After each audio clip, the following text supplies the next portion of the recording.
uma alegria muito grande poder estar aqui com vocês. O que eu vou apresentar é uma pesquisa que eu tenho feito desde 2023, 23 para 24, né? E que significa, do ponto de vista da minha formação, uma espécie de grande cavalo de pau, né?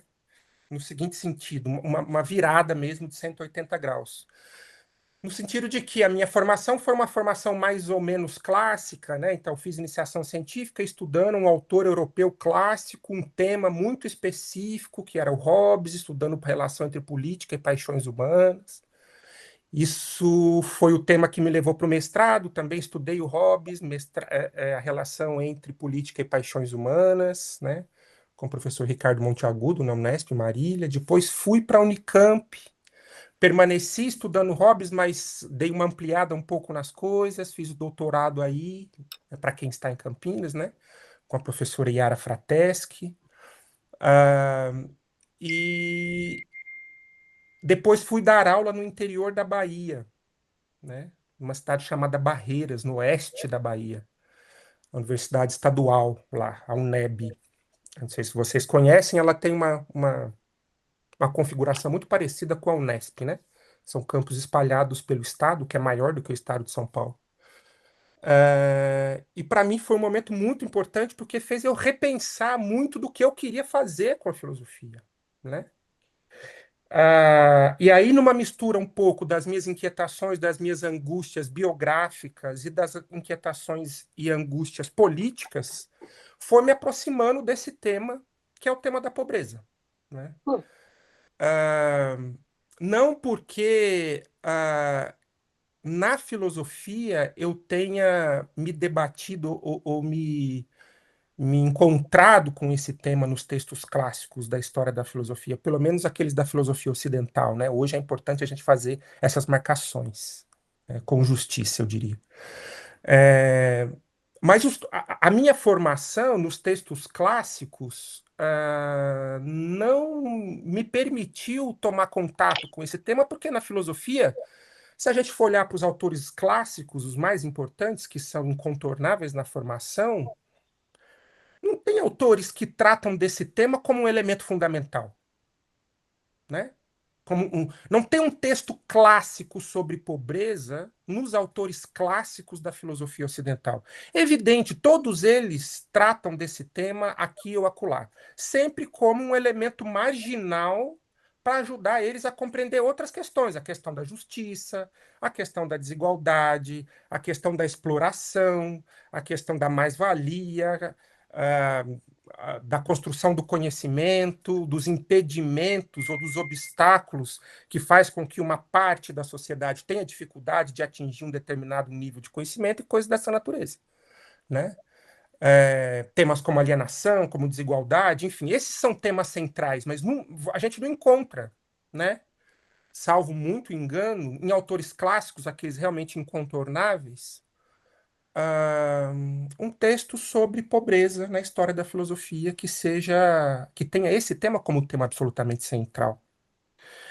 Isso foi me chamando a atenção, eu fui um pouco atrás e fui percebendo que tinha muita coisa sendo construída já, né? Isso a gente está ali mais ou menos 2014, 15. E bom, vou reposicionando os meus interesses de pesquisa, minha agenda de pesquisa, a ponto de, depois que fui para a Unesp, construir um projeto, submeter à FAPESP. Eu estava aqui numa outra apresentação falando sobre fé evangélica, então, graças a Deus, a FAPESP aprovou, né? Então, é isso que eu estou fazendo hoje. Então, o que eu vou apresentar para vocês aqui é um pouco um itinerário dos grandes problemas, né? Em nenhum momento eu vou mergulhar em nenhum, porque vocês vão perceber que é um conjunto muito grande de questões muito importantes, né? Que eu não tenho a pretensão, né? Eu me propus a fazer isso quando eu construí o projeto, mas agora, no segundo relatório que eu vou enviar, e já enviei, já disse isso no primeiro, né? É isso, a gente tem, quando a gente olha meio que de longe, você tem um panorama do problema, quando você mergulha no problema, você percebe que o problema tende a ser muito mais complexo do que a gente imaginava. Então, as expectativas que eu levantei no início do projeto vão ser bastante rebaixadas, pelo menos até o encerramento desse projeto, mas eu já sei que ele vai ter que se desdobrar em pesquisas com fôlego muito maior, eu tenho certeza absoluta disso, né? Um pouco da ingenuidade ou do afogadilho de um tema novo acabou me fazendo ampliar uma série de questões que, no desenvolvimento da pesquisa, eu fui pouco a pouco tendo que cortar. De todo modo, o que eu vou apresentar para vocês aqui é um pouco o itinerário do problema que eu quero discutir, que eu já adianto que é, no limite, tentar pensar as capacidades de agência das pessoas pobres. Como elas podem agir, como elas agem. O que impede elas de agir do modo esperado para que elas possam superar as suas condições de privação, as suas condições de pobreza, e o que impede elas de fazer isso, né? Aí alguns conceitos que eu vou passar de forma muito rápida aqui, eu acho que dois deles eu acho que eu nem menciono, mas eu já quero dizer aqui de partida, são absolutamente centrais para mim. Três. O conceito de sofrimento social, o conceito de alienação e o conceito de dominação.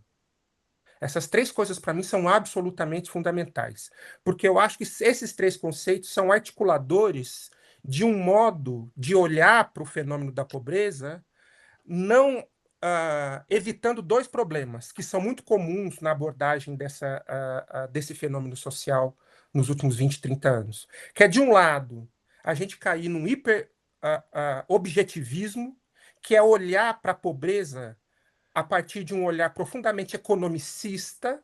Então, vê a pobreza como um problema de falta de renda, tem que ter distribuição de renda, a questão é o capitalismo, enquanto a gente não superar o capitalismo não vai ter jeito, então a gente tem que pensar políticas de distribuição direta de renda, então tem programas como renda mínima, tem prateleiras e prateleiras de biblioteca que vão para esse caminho, para o caminho de olhar para a pobreza como a privação de algo que está diretamente ligada à questão econômica. É o que eu chamo, e a literatura também chama, né? Não sei até que ponto vocês têm inserção nisso. Espero não estar dizendo obviedades aqui para vocês, né? Mas se tiver, eu vou passar rápido também. Então, eu quero evitar um pouco essa abordagem profundamente objetivista, estruturalista, por assim dizer, né? Ah, que tem a dimensão econômica como elemento central. Mas também tem um outro aspecto, uma outra dimensão, uma outra forma de olhar para a pobreza que eu acho que também a gente precisa evitar. Evitar hipostasiar essas dimensões. A gente precisa evitar hipostasiar esse olhar mais economicista, objetivista, mas também há um outro olhar, né, que é muito importante, que é o olhar mais subjetivo mesmo, que é, no limite, tentar ouvir, né, o que as pessoas pobres pensam sobre a sua própria condição, né? Ouvir a voz dos mais pobres, e nesse sentido, no Brasil, a gente tem dois textos que são absolutamente importantes. Um recentemente lançado, né, da professora da Unicamp, da Valquíria Leão Rego, junto com o professor Alessandro Pinzani, da Universidade Federal de Santa Catarina, que tem um pouco essa abordagem de dar centralidade para ouvir os mais pobres, né? A gente precisa ouvi-los primeiro para pensar o fenômeno do qual eles fazem parte. Então, no limite não é possível pensar a pobreza sem pensar os pobres, né? Ocorre que aqui também tem algumas dificuldades, né? Que quase sempre esse olhar perde um pouco de vista. Eu não acho que esse seja o caso dos trabalhos nem do Voz do Bolsa Família, da professora Valquíria e do professor Alessandro, nem esse mais recente, que se chama Vidas Roubadas, que eu acabei de ler há uma semana, que é um livro excelente também, que lida com isso, que trata dessa questão. Então, o vício, por assim dizer, dessas versões que pretendem ouvir os pobres, né? O que é muito presente é exatamente a falta de um olhar mais estrutural, que olhe mais para as condições, aí sim, econômicas, que aí sim olhe para as condições de natureza que estejam ligadas mais à questão capitalista mesmo, da estrutura do sistema capitalista, as questões de natureza sistêmica, né? Então, esse olhar que tenta mediar essas duas questões, né? Que tenta encontrar uma forma de otimizar, evitando os vícios, tanto de uma abordagem quanto da outra, é um pouco o espírito a partir do qual eu sigo a minha pesquisa, né? Ah, e aí, uma coisa, sempre que vocês acharem que precisa interromper para fazer perguntas, eu acho que faz mais sentido vocês interromperem durante a apresentação, do que eu fazer aqui uma exposição gigantesca, a gente conversar de novo depois. Então, fiquem absolutamente à vontade no espírito que eu sei que tem aqui, né? Então, me interrompam sempre que vocês acharem que faz sentido interromper. Então, tem duas citações, duas passagens que eu costumo trazer para pensar como a filosofia aborda essa questão da pobreza. Uma é do Platão, que é uma visão, vamos dizer assim, mais político-institucional, né? Que ele diz lá no livro 10 da República, que se um Estado é dividido entre ricos e pobres, a gente não tem um Estado, a gente tem dois, né? E dois estados em que vive tentando lidar com processos de conspiração, uns contra os outros, os ricos conspirando contra os pobres e vice-versa, né? Acho que essa imagem, para mim, é muito importante. Eu espero que no transcorrer da conversa isso fique mais claro. Eu vou tentar voltar a ela, se for possível. E ao lado dessa visão mais política, institucional, tem uma visão do Rousseau, que talvez seja uma visão mais histórico-descritiva também, ou que pretenda ser, que pretendia ser mais histórico-descritiva, né? Que ele mostra uma característica que ele encontra no fenômeno da pobreza, quando ele está tratando da questão da desigualdade, lá no segundo discurso sobre a origem da desigualdade, né? Que ele diz o seguinte, que os pobres suportam a própria condição porque eles dirigem o seu olhar mais para baixo do que acima de si mesmos, né? Então, isso faz com que eles tenham alguma satisfação na própria condição, na medida em que eles olham para trás e sempre haverá alguém que é mais pobre do que eles, né? Então, o que apazigua todo o sofrimento, toda a violência, toda a opressão que o pobre tem que carregar durante a sua vida? É que o olhar dele está sempre para trás. Ele está sempre olhando para trás, dizendo: bom, a minha vida está difícil, mas a daquele outro está ainda pior, então vou tocar a minha. É isso aqui mesmo, né? Eu acho que essas duas passagens, tanto a do Platão quanto a do Rousseau, elas apontam para dois olhares bastante distintos, né, sobre o fenômeno da pobreza. Um mais pensando nessa questão de natureza subjetiva e o outro pensando numa questão de natureza mais objetiva ou político-institucional, se vocês quiserem, né? Então, aqui, o que eu quero apresentar, né? Três passos é o que eu vou tentar mostrar para vocês aqui hoje. É, o primeiro passo, né, o primeiro aspecto, o primeiro movimento, por assim dizer, dessa apresentação que eu quero fazer é mostrar, de alguma forma, os problemas que envolvem o debate entre essa concepção mais relativa e uma concepção absoluta de pobreza. Então, tem um conjunto de autores, uma espécie de grande continente teórico que olha para a pobreza como uma questão de privação relativa, né? É, Aqui na Inglaterra tem, em Bristol em particular, onde eu estou, tem uma tradição muito, muito forte nessa visão, de olhar nessa abordagem, né, que olha para a pobreza como uma privação relativa. Relativa a quê? Né, eu já adianto, relativa à média, ao padrão médio de vida de uma determinada sociedade, né? Não é o mínimo, mas também não é o máximo, né? Então, essa é uma visão. Há uma outra visão, né? Um outro grande continente teórico, por assim dizer, que apresenta, do ponto de vista da sua abordagem teórico-filosófica, uma concepção absoluta de pobreza. O que que isso significa? Significa que não, a pobreza não é um fenômeno relativo a um certo padrão específico de vida de uma determinada sociedade, mas a pobreza é a falta, a privação de alguns elementos muito específicos, quase sempre ligados à fome, né, ou à subsistência mínima. Né? Tem um elemento, né, absolutamente fundamental, abaixo do qual as pessoas são pobres. Acima deles, a gente pode pensar outros nomes ou outros conceitos para mobilizar. Né? Talvez o autor mais fundamental aqui, mais importante aqui, sobre o qual eu vou tratar rapidamente também na exposição, é o Amartya Sen, né?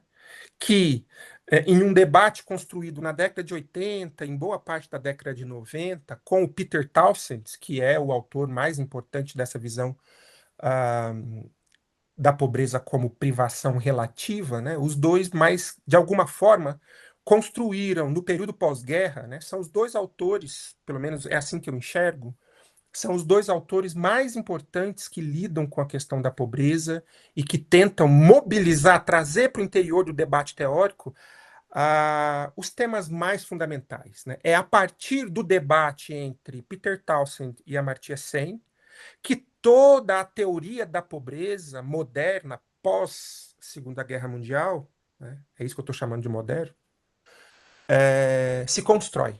Né? Então é muito difícil a gente pegar algum tipo de trabalho mais recente que de uma forma ou de outra não tenha que recuperar os temas que foram colocados a partir do debate entre o Townsend e o Sen. Então, essa é a primeira coisa que eu quero mostrar. A segunda coisa, que é absolutamente fundamental, que é essa questão de trazer a voz dos pobres para a teoria. Né? Algo que o Townsend e o Amartya Sen são acusados de não fazer ou de fazer pouco. Ou seja, de ouvir os pobres sobre a sua própria experiência. Né? É como se tanto um quanto o outro fizessem teorias ah, demasiadamente top-down. Né? Embora essa crítica seja uma crítica que tanto um quanto o outro rebatem, mas ela é uma crítica absolutamente fundamental para o trabalho dos dois, e para tentar enfrentá-la, há uma outra tradição, né, que, mobilizando tanto essa perspectiva do Townsend quanto a perspectiva do Sen, trazendo a necessidade incontornável de se ouvir a voz dos pobres, esse é o segundo passo que eu quero apresentar. E o terceiro, né, eu quero mobilizar alguns conceitos da sociologia brasileira, especialmente o conceito de ralé, de subproletariado, de precariado e de batalhadores. Porque, para mim, esses conceitos são fundamentais. Porque são conceitos sociológicos que tentam fotografar momentos específicos, dinâmicas específicas da experiência da pobreza. Mas, quando a gente fala de ralé, quando a gente fala de subproletariado, quando a gente fala de precariado, quando a gente fala de batalhadores, eu diria, em alguns momentos, quando a gente fala de classe média, o que a gente está falando é de pobreza. Né? São diferentes dimensões de um mesmo fenômeno. Né? Então, eu vou tentar apresentar um pouco isso na parte final, considerando dois aspectos presentes e que devem ser articulados com, com esses conceitos, com a descrição que esses conceitos fazem de dimensões específicas da pobreza. Né? O primeiro aspecto é o papel das práticas religiosas evangélicas, especialmente nas periferias urbanas das grandes cidades brasileiras, não só brasileiras, evidentemente, né? O fenômeno da pobreza lida com essa questão das práticas evangélicas, mesmo em outros países da América Latina, em vários países do continente africano, mas eu não vou lidar com isso, né? Não vou lidar com isso. Só para dizer que essa relação não se dá apenas no Brasil. E, finalmente, um outro subtópico, né, que me parece absolutamente fundamental para entender esses conceitos sociológicos como fotografias de diferentes dimensões da pobreza, é a presença de pobres em movimentos sociais. Né, porque aqui eu acho que tem uma pequena mudança no registro, no escopo das práticas sociais realizadas por essas pessoas pobres. Né? Então, duas notas teóricas de introdução, só para dizer mais ou menos onde eu quero fechar todas essas coisas, né? Do ponto de vista filosófico, com quem que eu estou, né? Para fazer mover todos esses elementos que eu estou apresentando aqui. É, a tradição marxista, em particular, aquela que tem maior desenvolvimento na chamada teoria crítica da sociedade. Né? Então, eu quero citar só duas passagens para dar um pouco o espírito. Eu não vou ficar aqui recuperando argumentos do Horkheimer, do Marx, nem nada disso, mas eu quero apresentar para vocês a partir de onde, com qual olhar, do ponto de vista filosófico, eu vou enfrentar esse objeto que é a pobreza. Né? O Horkheimer diz o seguinte, né? E aqui eu preciso citar, porque é importante para mim. Ele diz assim, que a função da teoria crítica, do pensamento crítico, torna-se clara se o teórico e a sua atividade específica são considerados em unidade dinâmica com a classe dominada. Eu grifo unidade dinâmica, embora não esteja grifado aqui. Unidade dinâmica com a classe dominada. De tal modo que a exposição das contradições sociais, outro grifo é contradições, não seja meramente uma expressão, uma descrição da situação histórica concreta, né? Não se trata apenas de descrever, né? Mas seja também um fator que estimula e que transforma. Né? O mesmo Horkheimer, em um outro texto, né, que também que dá uma forma mais robusta para esse espírito a partir do qual eu pretendo construir a pesquisa. Né? Ele diz que a crítica social e a filosofia que se vincula a essa crítica, ela precisa ser capaz de oferecer impulsos vivificantes às pesquisas particulares. Né? Ela precisa alimentar as pesquisas particulares, as pesquisas científicas, se a gente quiser. E precisa estar também aberta ao mundo para deixar-se influenciar e transformar-se pelo desenvolvimento dos estudos concretos. Né? Então, a filosofia social crítica, e é aqui que eu tento me inserir, né? Ela precisa ser capaz de fazer esse duplo movimento, ao mesmo tempo oferecer impulsos vivificantes para as pesquisas particulares, para as pesquisas científicas, mas também ela precisa estar aberta, né, para os achados que essas pesquisas particulares, que essas pesquisas científicas trazem e que pode tornar mais robusto e mais complexo um olhar filosófico. Né? Então, esse é o espírito a partir de onde eu tento articular isso aqui. E quanto pergunta, e aí aqui eu tenho que dividir com vocês, né? Na construção do projeto, a minha pergunta era uma. No primeiro relatório que eu enviei, eu já mudei um pouquinho.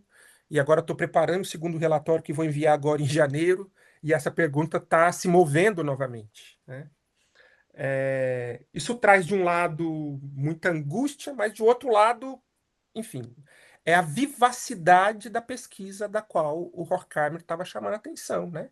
Na medida em que eu tento lidar mais com os achados das ciências sociais e das teorias da pobreza que têm sido construídas nos últimos 20, 30 anos, mais ainda essas perguntas vão se transformando, né? Não vejo isso exatamente como um obstáculo, mas como um desafio absolutamente complexo, né? Que às vezes parece ser maior do que as próprias forças que a gente tem, que eu tenho para desenrolar esse projeto. A pergunta hoje ela está posta assim, né? Quais os contornos mais comuns presentes nas práticas sociais, né? Eu tô preocupado com as práticas sociais das pessoas que experienciam as privações, sofrimentos, opressões e violências que marcam a pobreza urbana. Então, dois aspectos que eu quero chamar a atenção. Primeiro, a minha preocupação são com as práticas sociais das pessoas pobres, e a minha preocupação é com a pobreza urbana, porque há uma diferença muito grande, né? E os estudos já mostram isso, há muito trabalho sobre isso, entre a experiência da pobreza em espaços urbanos e a experiência da pobreza em espaços rurais, né? Eu não vou me dedicar à experiência da pobreza nos espaços rurais, né? A questão é mais de natureza urbana mesmo, é pensar esse aspecto. Posso justificar depois por quê, né, essa escolha. Práticas sociais nesse sentido, para mim, está ligado à agência das pessoas pobres, né, no interior dos conflitos, das dinâmicas sociais das quais eles fazem parte. Então, por exemplo, né, diante da falta de emprego ou da precariedade do emprego, o que essas pessoas fazem? Né? Elas reivindicam transferência de renda do governo, dizendo: olha, o governo tem que me ajudar. Elas vão atrás do mercado na competição por um trabalho precarizado, que no final do dia, de 10, 15 horas de trabalho, não vai dar a ela um dinheiro suficiente, às vezes sequer para garantir a satisfação das necessidades mais fundamentais dele e da sua família. Ele vai se organizar em um movimento social, né? O que esse é esse tipo de coisa que me interessa. Dentro, no interior dessas dinâmicas sociais que são conflituosas, né, nas quais as pessoas pobres convivem, em particular nas periferias das grandes cidades, mas não só nas periferias, né, diante desses desafios, desses obstáculos, né, o que elas fazem no cotidiano quando tem, por exemplo, esse tipo de dificuldade? Eu preciso comer, eu preciso pagar o aluguel, e eu não tenho condições nem de comer nem de pagar o aluguel. O que eu vou fazer? Eu vou para o mercado vender a minha força de trabalho e me acotovelar com várias outras pessoas, colocando uma bag nas costas, sentando em cima de uma bicicleta e entregando comida na casa da classe média?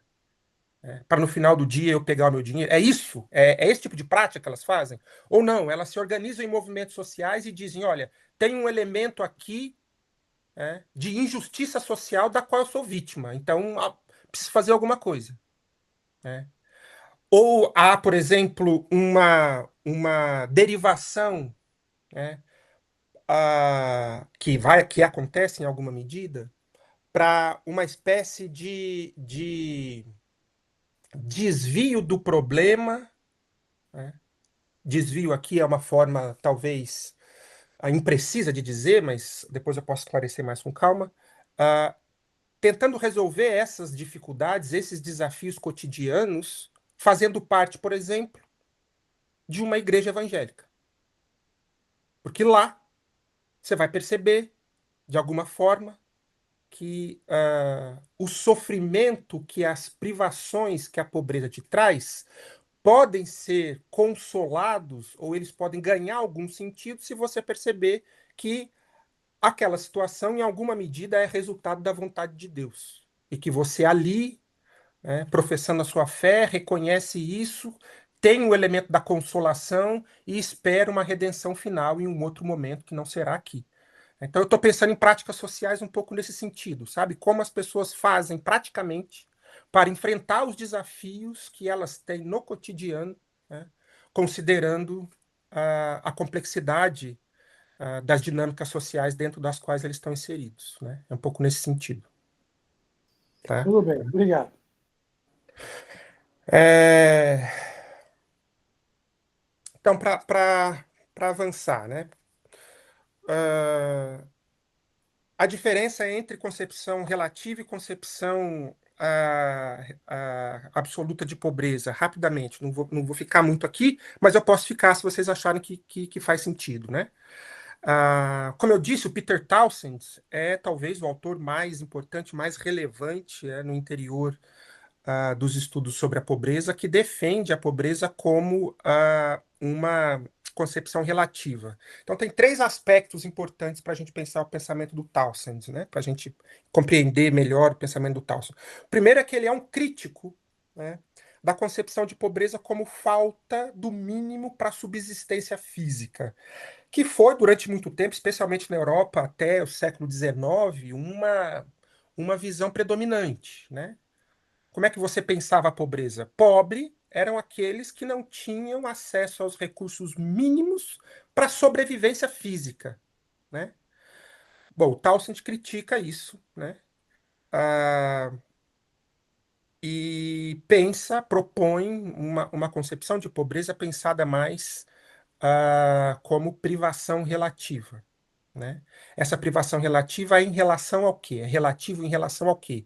É relativo ao padrão de vida ou aos recursos médios de uma determinada sociedade, né? Então, a pobreza tem que ser pensada como a falta de acesso àquele padrão de vida médio de uma determinada sociedade, né?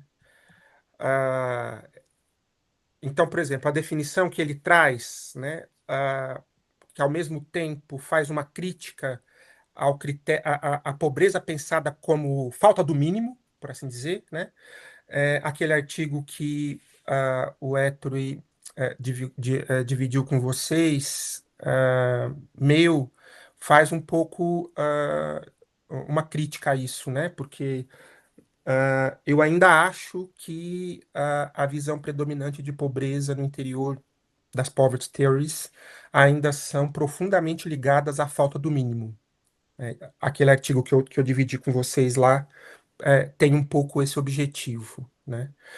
De todo modo, o Townsend, ele se diz um crítico dessa concepção de pobreza pensada a partir da falta de acesso a recursos para subsistência. Por isso ele diz que a pobreza tem que ser pensada, né, olhando para aqueles que estão excluídos dos padrões, costumes e atividades normais da vida. O que ele está chamando de normal aqui, o que está traduzido por normal aqui, é um padrão médio, né? Então é menos normal e mais médio, né? As atividades médias, né? E aí, evidentemente, o problema que aparece aqui é, ok, como é que eu vou saber qual é esse standard living, né? Que é a expressão que ele usa. Qual é? Como é que eu vou medir isso? Bom, aí a gente precisa fazer um index. E tem muitos e muitos textos do Townsend que, recepcionando críticas, absorvendo algumas, não absorvendo outras, ele vai mudando um pouco esse index, mudando um pouco esses critérios mais objetivos, para dizer, ok, o que mede esse standard living é o quê? É eu gastar mais de 50% do meu salário com aluguel? Não, é eu gastar menos de 30%. Se eu gastar mais de 30%, eu fujo da média. Ou então, não, se eu gastar mais de 40% do meu salário com comida, aí eu sou pobre. Não, se eu gastar mais de 35%. Então, essas mudanças de natureza mais de nível de acesso ao recurso, né, também é motivo de muita e muita e muita pesquisa, muito e muito trabalho, mas que eu não vou me dedicar a isso aqui, mas só para tentar dar um pouco notícia, né, sobre como ele tenta medir. A questão é essa mesmo, medir esse padrão de vida médio, né, que para ele é o critério a partir do onde ele mede a, a privação relativa que nos coloca dentro ou fora de uma situação de pobreza, né? E por isso ele diz, né, que a pobreza só pode ser definida objetivamente e aplicada de forma consistente em termos de privação relativa, né? Ele diz isso em vários textos, mas o texto mais famoso dele, né, é A Pobreza no Reino Unido, é um texto de 79, é realmente um clássico, né, nos estudos sobre a pobreza, um divisor de águas, de fato, né, onde ele tenta compilar todos esses problemas que, que ele põe no centro do debate teórico sobre a pobreza nesse momento pós-Segunda Guerra, né? Ah, então, de novo, né, nesse texto um outro texto mais recente, uma outra citação para mostrar que são os indivíduos e as famílias cujos seus recursos estão abaixo da média da comunidade em que eles vivem, né?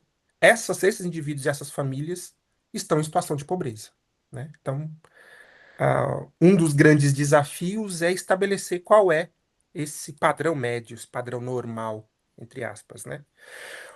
E o 100? Como é que o 100 constrói, né? O 100 constitui o outro continente teórico. De um lado, a gente tem o continente da privação relativa, cujas obras do Peter Townsend são as mais importantes, né? Do outro lado, a gente tem o continente que pensa a pobreza como a partir de uma concepção absoluta de pobreza, né? Esse continente teórico tem nas obras do Amartya Sen, o seu autor mais importante, mais recentemente fazendo uma série de críticas ao Amartya Sen, mas ainda se colocando no interior do debate sobre a privação absoluta. Tem uma autora muito importante que é a Martha Nussbaum, né? Sobre a qual eu não vou falar aqui, mas se vocês acharem que é importante, a gente pode conversar. Então, o que que o Amartya Sen propõe como alternativa, né, à visão da pobreza como privação relativa? Ele diz que tem um problema na gente olhar a pobreza como privação relativa, porque em vários momentos a gente vai ser desafiado a distinguir, e não seremos capazes de fazê-lo, pobreza de desigualdade, né? A crítica que o Sen faz ao Townsend, uma das críticas é essa, né? Bom, se a pobreza é um fenômeno relativo a um certo padrão de vida, né? Como é que eu separo pobreza de desigualdade? Se eu não digo que tem um elemento absolutamente central, um ponto de corte, como a Amartya Sen vai chamar, um ponto de corte que é independente das dinâmicas dos padrões de vida, como é que eu vou separar pobreza de desigualdade, né? Esse é um desafio, essa é uma crítica que o Amartya Sen coloca e que as visões que olham para a pobreza como privação relativa têm que responder sistematicamente. Isso é sempre colocado, isso é um grande problema, né? Às vezes mais, às vezes menos solucionados, de forma mais ou menos robusta, mas permanece sendo uma questão para os teóricos que defendem uma visão da pobreza como privação relativa. O Amartya Sen é um desses críticos que vai nessa direção, por isso ele diz que é preciso ter uma concepção absoluta de pobreza, né? Para isso, ele mobiliza o que ele chama de capacidades ou capabilities, né? Capabilities aqui, ou functionings, que são dois dos elementos absolutamente centrais do ponto de vista conceitual do Amartya Sen para pensar essa noção de concepção absoluta de pobreza. A grande preocupação dele é dizer o seguinte: olha, pobreza não pode ser pensada apenas como falta de acesso a recursos, né? Os recursos, diz o Amartya Sen, são meios, né, através dos quais a gente realiza algumas capacidades e algumas habilidades. Então, capabilities, né, é a tentativa de juntar capacidades com habilidades, né? Ah, então, a preocupação do Sen é de tentar construir esse princípio que garanta um critério absoluto a partir de onde a gente possa saber tal pessoa, tal grupo social é pobre, tal pessoa, tal grupo social não é pobre. Ah, Ao fazer isso, né, ele propõe, né, essa,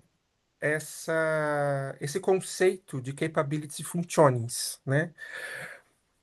Bom, ele diz que isso é importante, de novo, porque a concepção relativa de pobreza amplia demais o conceito de pobreza e perde de vista, né, esse ponto de corte. Então, a gente precisa ter um critério mais objetivo que independa das dinâmicas sociais. Por isso, ele lança a mão desse núcleo irredutível, a partir de onde a gente possa, com mais segurança, indicar até onde uma pessoa é pobre, até onde um grupo não é pobre, né? E como funciona, ou como é que ele descreve essas capabilidades, esses funcionamentos, né? Ele diz, bom, qual é qual é a diferença entre capabilidades e funcionamentos, né? Ele diz, bom, os funcionamentos, né, são esses seres, esses fazeres que a gente alcança, que a gente precisa fazer para estar saudável, para estar bem nutrido, para participar da vida social, para saber ler, para, sei lá, andar de bicicleta, né? São esses funcionamentos, né? É,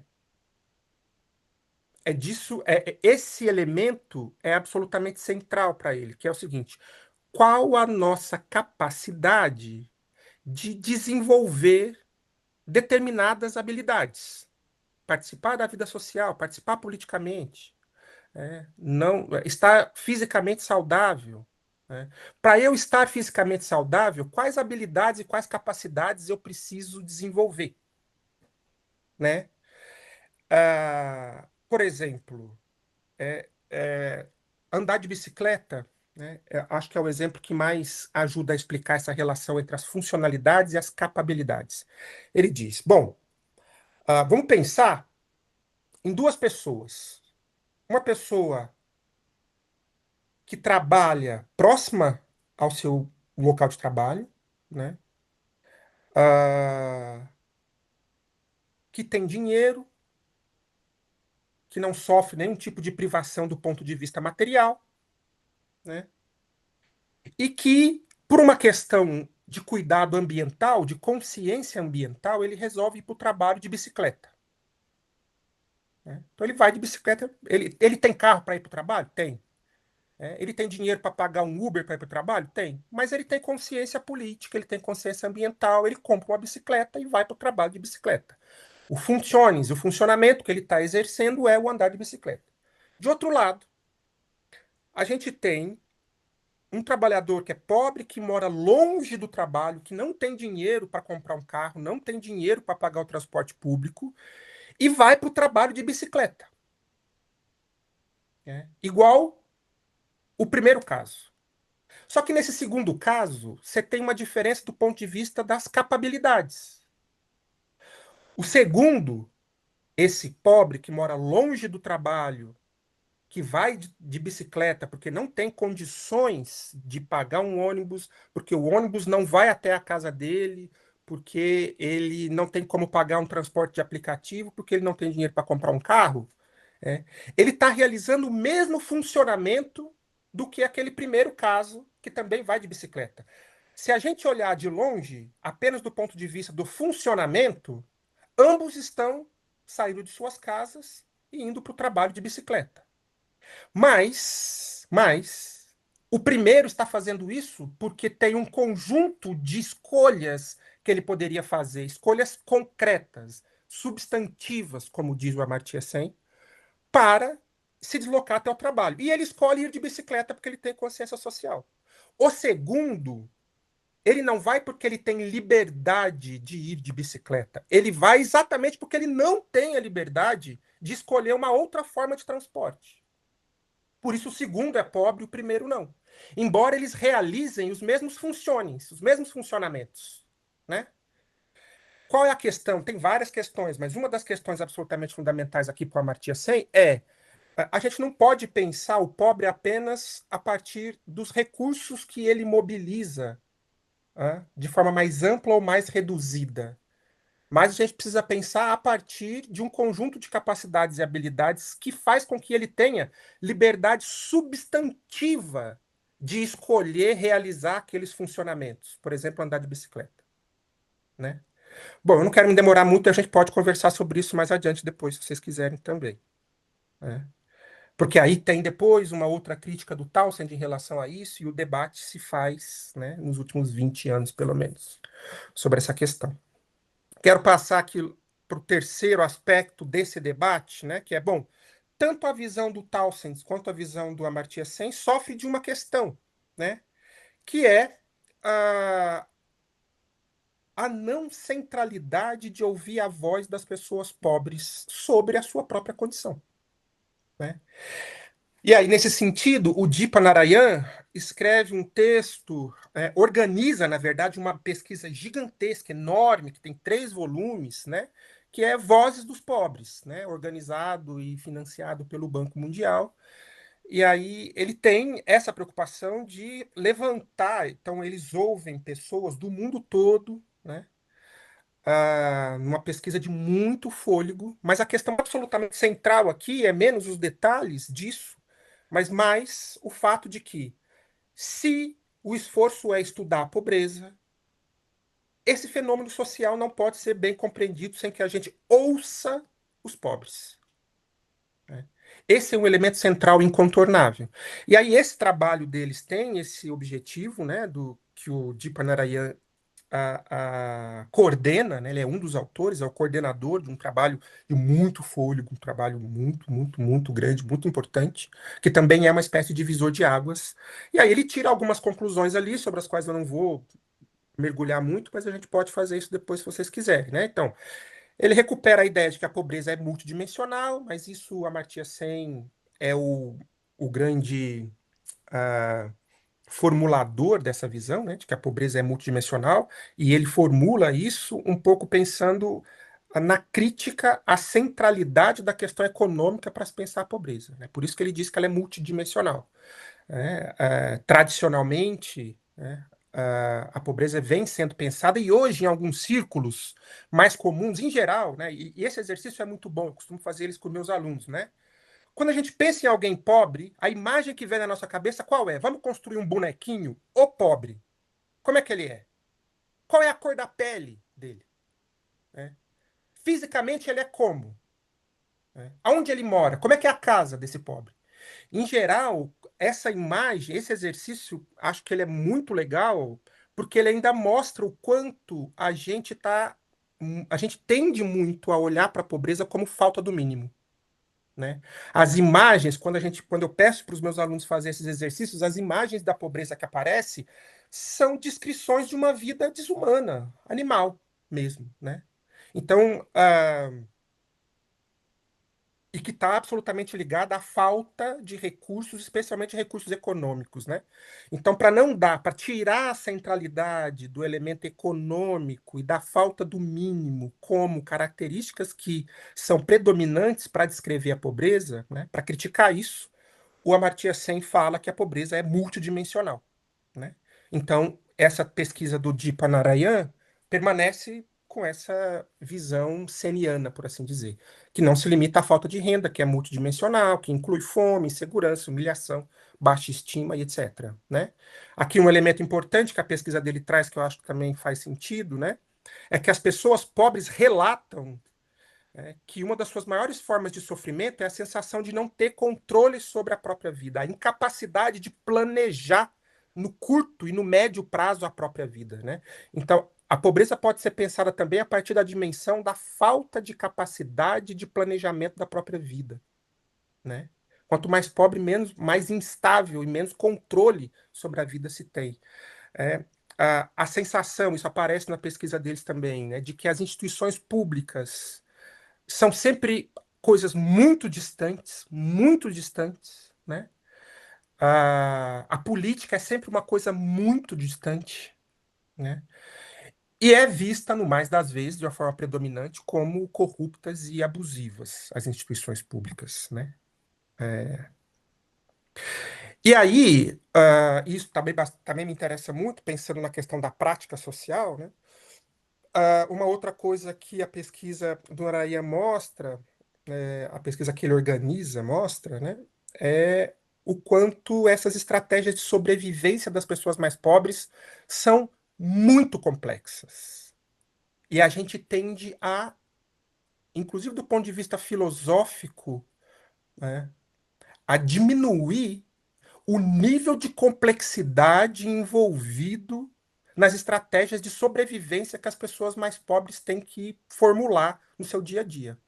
Tenho certeza que se eu perguntar para qualquer um de nós que estamos aqui se a gente conseguiria passar um mês com R$ 1.000, dificilmente, se alguém falar assim, ó, toma R$ 1.000, boa sorte, viva a sua semana. Viva o seu dia. Ó, desculpa.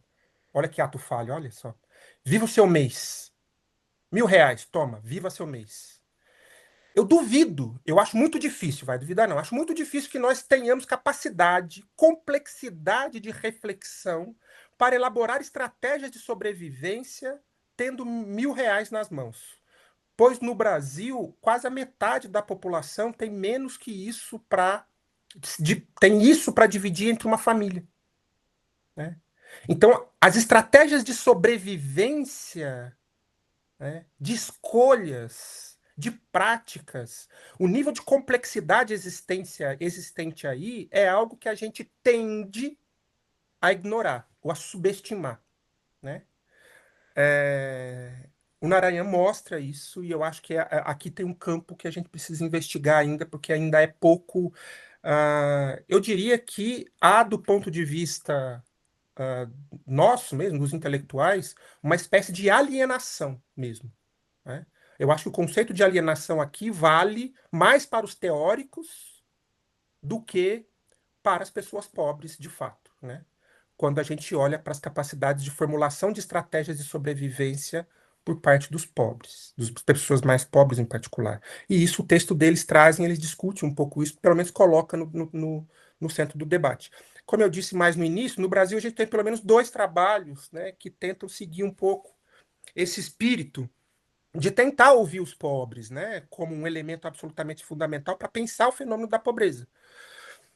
O trabalho Vozes do Bolsa Família, de 2013, e o trabalho Vidas Roubadas, ambos produzidos a quatro mãos pela professora Valquíria Leão Rego e o professor Alessandro Pinzani, são dois textos, para mim, são referências para pensar essa questão a partir do Brasil, né? Então, eu quero só mencioná-los aqui. Acho que todos vocês conhecem, pelo menos, o Vozes do Bolsa Família, que é um texto, né, clássico. Ah, bom, isso sim. Ah, Aí, a parte final, já vou para a terceira parte, né, para ir para a parte final, para tentar entender, né, a voz dos pobres na teoria. Na minha pesquisa, eu não me proponho a fazer pesquisa empírica, né? Primeiro, porque eu acho que eu não tenho habilidade, não fui formado para isso, ah, então é um impeditivo de formação mesmo. Mas o desafio de ouvir a voz dos pobres, para mim, é um desafio incontornável, absolutamente fundamental. Como é que eu tento lidar com essa questão na minha pesquisa? Trazendo para o centro do debate trabalhos da sociologia que ouvem, que fazem pesquisas sobre grupos e indivíduos que fazem parte, né, dessas várias dimensões da pobreza. E para isso eu uso quatro categorias sociológicas de quatro trabalhos em quatro autores diferentes. A noção de ralé, construída pelo Gessé Souza, né? Conceito de subproletariado, né? Construído pelo Paul Singer lá atrás, mas recuperado agora pelo André Singer, para pensar as questões de natureza política. A noção de precariado, que não é um conceito formulado no Brasil, mas é um conceito que no mundo anglo-saxão, no mundo francofônico, especialmente no mundo francofônico, é um conceito bastante estabelecido, mas eu vou pensar essa questão a partir do trabalho do Rui Braga no Brasil, quando ele pensa os trabalhadores precarizados mesmo, de trabalho informal e etc.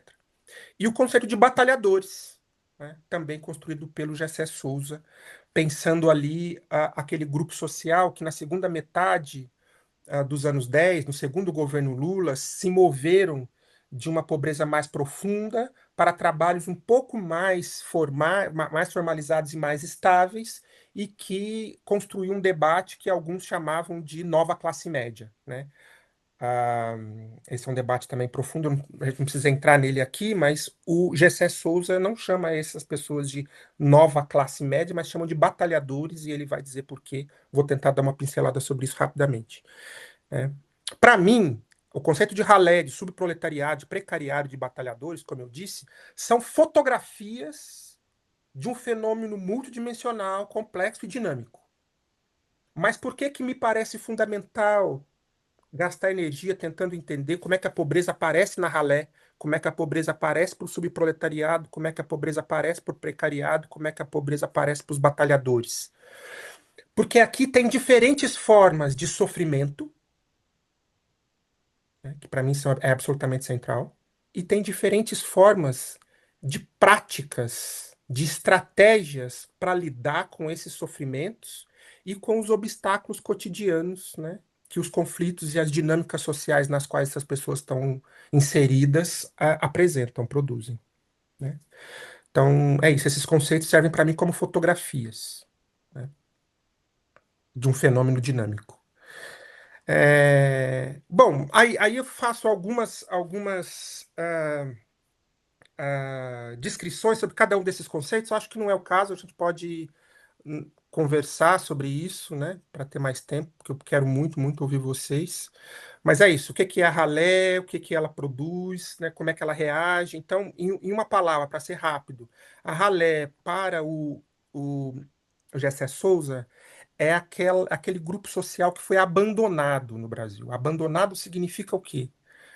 Quase zero de acesso à educação, quase zero de acesso à educação formal, evidentemente, né? São pessoas que vivem num nível de privação absolutamente profundo, que em geral vivem na periferia das periferias das grandes cidades no Brasil e que não conseguem ter um mínimo de estabilidade para alcançar trabalho fixo, para ter uma casa, para pagar um aluguel, né?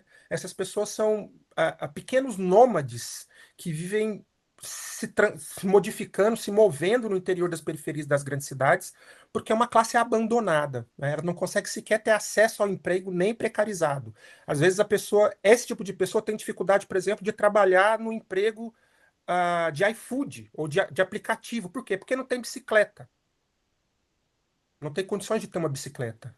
Às vezes eles tentam a pé, mas aí a pé eles entregam a comida de uma forma mais. Demora mais para entregar, e aí acabam perdendo até esse emprego, né? Então, essa é a ralé. Pode conversar sobre ela com mais calma depois. O subproletariado, né, quando o André Singer mobiliza a noção de subproletariado, foi para pensar as estratégias de governo, de exercício de governo dos dois governos Lula e do primeiro governo Dilma. Qual é a tese do André Singer? É que os governos Lula e o primeiro governo Dilma, especialmente os dois primeiros governos Lula, eram governos marcados por um reformismo fraco, né? Ou seja, pequenas mudanças de natureza social, um pouco de transferência de renda, muito lenta. Por que muito lenta? Porque a base social do governo Lula é uma base de subproletariados. E qual é o perfil social, mas especialmente qual é o perfil político do subproletariado? O subproletariado trabalha, tem emprego mais ou menos formal, né? E é avesso a grandes transformações radicais na vida social. Tem medo de grandes transformações. Grandes transformações podem fazer com que a vida piore ao invés de melhorar. Então, eles se colocam numa situação um pouco mais retraída, embora sejam proletariados, né? Façam parte dessa categoria, né? O que o André Singer está dizendo é que o subproletariado fundamenta socialmente as políticas escolhidas de transferências de renda, especialmente, e de combate à pobreza, feitas pelo governo Lula, especialmente no segundo governo Lula, né? O subproletariado quer um pouco de garantia, de estabilidade e é avesso à possibilidade de transformações muito radicais. Quer melhorar de vida? Quer melhorar de vida, mas devagar. Não quero coisas muito radicais. Não quero violência, né? Não quero pôr fogo nas coisas no centro das grandes cidades. Não, eu quero trabalhar, melhorar minha vida devagarzinho, cuidar da minha família, né? Essa base social, ela está ancorando as escolhas do segundo governo Lula, segundo o André Singer, por isso eles são importantes aqui, para essa categoria é importante para mim aqui. Depois, a categoria de precariado, que o Rui Braga mobiliza, fazendo pesquisas com trabalhadores de telemarketing, né? Ah, o que me interessa aqui, primeiro, o tipo de sofrimento que essas pessoas têm, que ele enxerga. Então, essas pessoas têm uma dinâmica que é muito comum, que é assim: elas começam a trabalhar e, como elas ganham um salário baseado em desempenho, No começo do trabalho, as metas são baixas, elas ampliam o desempenho e o seu salário dobra, triplica nos primeiros meses. Depois, evidentemente, né, os empregadores vão aumentando, né, as exigências das metas, né? E aí essas pessoas não conseguem atingir essas metas. E elas vão trabalhando mais, se esforçando mais e ganhando menos. Estouram, estouram. O nível de sofrimento social, e de sofrimento psíquico vai lá em cima, elas estouram e trocam de emprego. Aí o empregador põe uma outra pessoa e repete a mesma dinâmica, né? Isso é o precariado. Por que que me interessa aqui? Porque o Rui Braga diz que esse grupo tem uma capacidade de organização prática política que talvez os subproletariados não tenham. E é isso, inclusive, que marca a diferença entre o conceito de precariado e o conceito de subproletariado para o Rui Braga.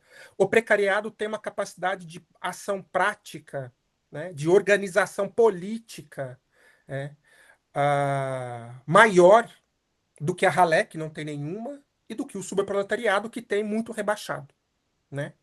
Ele diz, por exemplo, Rui Braga, nos trabalhos dele, ele cita que a base de movimentos sociais como o MTST, por exemplo, é uma base construída de precariados, né?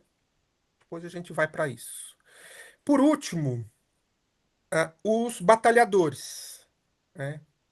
Que, como eu já disse, né, um conceito cunhado pelo Gessé Souza nesse livro de 2012, são aquela massa de trabalhadores que se moveram na sociedade brasileira, né, na época dos governos Lula e Dilma. Já está pegando aqui um pouquinho do governo Dilma, né? E houve uma enxurrada de trabalhos dizendo que o Brasil estava fazendo um movimento que já tinha ocorrido na Europa na época do pós-guerra com o welfare state, que era de ampliar sua classe média, né? O Gessé Souza diz, não, não tem absolutamente nada a ver com isso. O que tem são trabalhadores precarizados que melhoram um pouquinho, ganham um pouquinho mais de estabilidade. Mas, em geral, ganham 2 salários mínimos, né? Continuam morando na periferia de onde sempre viveram, né? Tem um pouquinho mais de estabilidade, né? Mas eles têm um pouco mais também de autoestima, porque conseguem olhar para a própria vida e perceber que ela melhorou um pouco. Então, tem um elemento da autoestima, do autorreconhecimento nos batalhadores, que não tem na ralé, por exemplo, que não tem no subproletariado, por exemplo. E que se dá por quê? Se dá por causa dessas políticas econômicas que fizeram com que essa massa de brasileiros subisse um degrau e meio, mas bateu no teto. Bateu no teto por quê? Porque são políticas de baixo alcance, né? De baixo alcance. Mas essas pessoas não são pessoas de classe média. O Gessé chama eles de batalhadores. Para encerrar, definitivamente, 2 notinhas, né? Uma sobre a dimensão religiosa que está presente aqui, né? Como eu estou dizendo, né? A minha preocupação é de olhar para a pobreza tal como ela se desenvolve no espaço urbano, né? Para mim isso é bastante importante porque eu tenho clareza de que essa experiência, esse fenômeno social se dá de outro modo quando a gente olha o espaço rural. E no espaço urbano, a fé evangélica tem sido absolutamente central nas últimas décadas no Brasil para ajudar a pensar as práticas sociais dessas pessoas. Porque a fé evangélica, ela lida, e no Brasil a gente tem nos últimos 20 anos prateleiras e prateleiras de biblioteca para pensar isso, tem Ricardo Mariano, é uma referência importante, a relação entre a fé evangélica, os pobres e a criminalidade, tem um texto do Bruno Paes Manso que se chama Fé e Fuzil, que é muito importante, tem o Traficantes Evangélicos, da Viviane Costa, que é muito importante, enfim, tem vários textos que lidam com essa questão da dimensão evangélica na pobreza periférica das grandes cidades. E uma das questões que eu quero apontar aqui é que a questão evangélica ela reposiciona um pouco a capacidade de agência das pessoas pobres nas periferias das grandes cidades, né? Porque ela mobiliza 2 coisas. Ela mobiliza, de um lado, um certo elemento de consolação espiritual com a própria situação de privação que os pobres vivem, né? Então a igreja oferece isso, mas oferece de outro lado também ganhos objetivos e concretos, né? Por exemplo, e eu quero dar só esse exemplo. Ah, as igrejas evangélicas, às vezes, muitas delas, especialmente aquelas que estão na periferia, quero destacar isso, porque uma coisa são as pessoas que frequentam o Templo de Salomão no centro de São Paulo, outras coisas são as pessoas que frequentam as igrejas evangélicas que permeiam as periferias das grandes cidades do Brasil. Elas estão mais presentes lá do que escolas, do que postos de saúde, né? Então, é dessas igrejas que eu estou falando, é dessas práticas de fé periférica evangélica que eu estou falando. Eles oferecem um elemento da consolação, mas eles oferecem também ganhos práticos objetivos que apontam para a autoestima. E é por isso que a tal da teologia da prosperidade tem um elemento de convencimento, de adesão muito forte para as pessoas pobres. Porque, diferente do que a teologia da libertação fazia naquele momento, no momento em que ela foi predominante nas periferias, para organizar as pessoas das periferias, qual era a dinâmica da teologia da libertação? Grossíssimo modo. Ah, você, pobre periférico, é antes de tudo um explorado, um violentado e um oprimido, e por causa disso você precisa se revoltar contra a elite que te violenta, que te oprime, que te explora. Então, o movimento argumentativo era: você é dominado, explorado, violentado, né? Aonde vai a autoestima dessa pessoa? Ela murcha, né? Qual é o registro que a fé evangélica coloca? Não, você não é um explorado, não é um violentado, não é um oprimido. Você é um filho de Deus. E você pertence a essa comunidade. Você é visível, você é um membro do exército divino, um membro do exército de Deus. Isso faz com que uma pessoa que no seu cotidiano, do ponto de vista prático, vive um processo de invisibilização, de baixa autoestima, de privação, que sinta, volte a sentir um sentimento de reconhecimento, de autoestima, de visibilização. E isso se dá do ponto de vista concreto, inclusive com ações. Por exemplo, a criação de grupos de alfabetização de pessoas analfabetas, né? Há vários relatos nesses trabalhos desses sociólogos, antropólogos, etnógrafos que dizem o seguinte: é, pessoas que passaram 30, 40, 50, 60 anos sem poder ler o que estava escrito no ônibus para onde o ônibus ia. Em um ano de um curso de alfabetização na periferia, dado por pastores e por pessoas que trabalham na comunidade evangélica, essa pessoa passa a ler um versículo da Bíblia na frente de 30, 40 pessoas, 3 vezes por semana. A mudança em termos de autoestima concreta dessas pessoas é absolutamente fundamental, né? A gente não olhar para isso é a gente não perceber a quantidade de contradições que existe nesse fenômeno evangélico no interior das experiências de pobreza nas periferias das nossas grandes cidades. Esse é um elemento que eu também quero tratar. Por último, né, bom, aí tem vários textos que lidam com isso. O texto do Juliano Speyer é uma ótima introdução, eu acho, né? O povo de Deus, quem são os evangélicos e por que eles importam, mas há outros. E isso é importante nessa passagem do Juliano Spari, porque ele diz que quase um terço dos evangélicos vivem em situação de pobreza aguda, né? E são predominantemente pretos e pardos.